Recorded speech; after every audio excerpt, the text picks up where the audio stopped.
Msikilize mama yetu Bibi Aisha radhiyallahu ta'ala anha wa ardaha anapotuambia.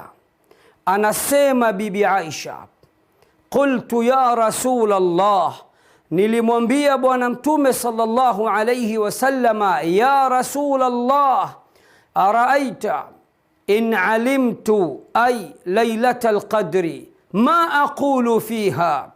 Ya Rasul Allah, waonaje? Ya Rasul Allah, wasemaje?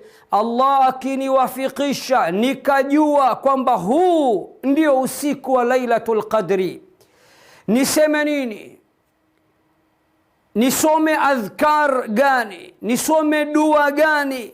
Qala, Mtume akasema, quli, sema mara kwa mara dua hii. Dua gani sasa? Allahumma innaka afuwun tuhibbul afwa fa'fu anna.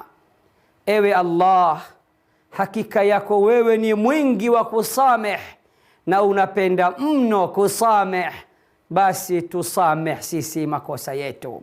Hii ndio dua ya kusomwa mara kwa mara pindi ukihisi kwamba ni Lailatul Qadri, na hii haina maana ya kuwa unakatazwa kuomba na mengineyo. Omba na mengineyo, lakini dua hii uisome mara kwa mara na kwa wingi kabisa. Hadithi hii ameipokea al-Imamu Tirmidhi kwa nambari 3515. Wassalamu alaikum wa rahmatullahi wa barakatuh.